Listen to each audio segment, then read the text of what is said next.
Ladies and gents, there's a few ways to go about trading this week. I've made my final boost there, which is a little bit sad. I would have liked to have kept one more, but I do think that getting set up now is the best way to play. It's going to be pretty comfortable over the rest of the way to make sure you can get close to 5 doubles each week.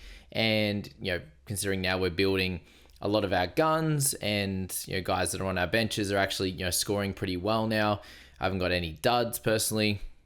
I've got guys that are making money and getting close to that 200k mark. So on a week-to-week basis, you can make upgrades for certain guys. Like we've got 190k guys in my squad here. Next week, if things go fairly well for someone like Ty Webster, he's at that same range at the 190 odd. So he's not going to go up too much in cash this week unless he goes for another 40 or something like that. And he's an easy guy that we could pivot to next week and continue the cash gains from there. So guys that are of interest this week, Glover, you've got Sobey from the same team there. Really good guys, I think, to make some good cash this week.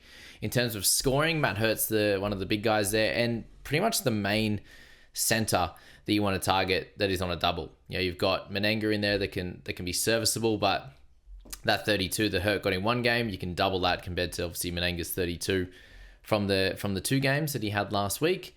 So they're the main 2 guys. You get a couple of cheapies in there in Oldbridge that will do a job there. Zakarski, Amanza as well in that center spot. So center's pretty dire. Guards is a fair few because you've got, let's say, Glover, Sobey, Matt Mooney, it's the other guy, but I would go Glover and Sobey over Matt, along with Delhi as well. More for the fact that with Walton Jr. out for the next 3 weeks, you've got 6 games for these guys in Glover to make some good cash, and also in Sobey to make some good cash as well. So they're the 3 guys you want to target in the guard spot, and then Webster for next week.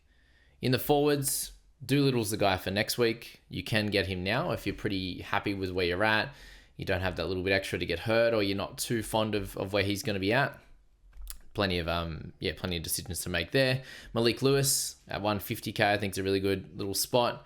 But if you're sitting there in the spot that I'm in now, I've got 9 doubles this week. Next week I'll have a bunch as well, which will be good. I'm going for all-out scoring this week, and my projection's at 475, which is pretty crazy, obviously. But I've picked up Cooks, I've picked up Hurt, and I'm gonna start Glover or start Hickey. But I do think I'm gonna go with Glover. Let's go with the hot hand. I listened to his interview during the week. He's obviously thought it was pretty crazy to end up with 8 assists, but he's played a fair bit of point guard coming through, and I think that they obviously won the game with him playing in that position for the back the second the back half of that game after Walton Jr. played the 11 minutes there. He did a good job. Yes, they've got new coaching and stuff, but I'm going to back him in. He's one of those players at 101k that if he can do well over the next 3, if I can have him as a starter or Hickey, whoever I decide, but I think I'm going to roll with Glover, as I said, that they can get some good scores over the next three rounds there, and he can build up closer to that 200k, and then we can move him on as well. And if he can score somewhere around that sort of 18 to 22 mark per game, somewhere around the 40 across the double, would be awesome to be paired with Jackson Cartwright as captain, Hurt, Cooks, and White, and then all the other guys here making some cash on my bench there. With the doubles, I think it should be in for a good week. And me personally, I want to move into the top 500 with the team I've put in this week after moving back to 900 last week. If I can get in the top 500, we start pressing forward. And yes, some people will be able to get the odd boost, 1 or 2 boosts probably. They will be ahead of me, but I do think that there's less really good opportunities to boost over the rest of the season, right? I think this is the first one where you can get bulk points, and a lot of teams go into doubles now. So yeah, it's not very often you're going to be short a double game player on your starting 5 there. So pretty simple for me this week. They're the 3. The other things I could have done and have thought about for sure is moving Henschel up, getting in a Sobey, probably trading out Lepepe, given he's got the higher break even this week. But again, he's got the double. I can see Glover scoring well enough. So Sobey would be the other option for me in that guard spot, and that would mean going without a Matt Hurt or a Cooks. But Cooks I see is probably the guy with 1 less double over the next few weeks, that either next week I go to Doolittle. If he goes absolutely nuts, and Cooks is kind of just okay, I could probably move him on to Doolittle then. Otherwise, the following week, it'll just depend on where I need to get to in terms of double game players, and next week might be the play. And the reason we got Cooks now is he's the second best scorer of the season.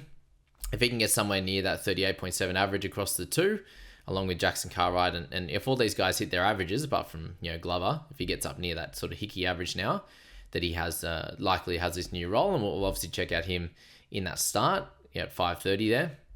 That these are all the guys that we can look at, and hopefully do a really good job for us score this week and get us back going in the right direction. And thanks for all the positive feedback as well in the comments.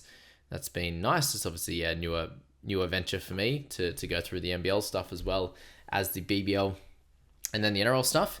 But thanks so much for being here, guys. I hope that helps you guys with your trades. There's a few different avenues you can go. Obviously, I'm just going for sort of max play this week. I think if I was to get Sobey, I'd be getting Glover as well. Glover would sit on the bench and Sobey start. I wouldn't then get one of Hurt or Cooks. So that would be the other thought there, and potentially could hold a Magnay or something like that. Potentially. But do we want to hold Magnay long term?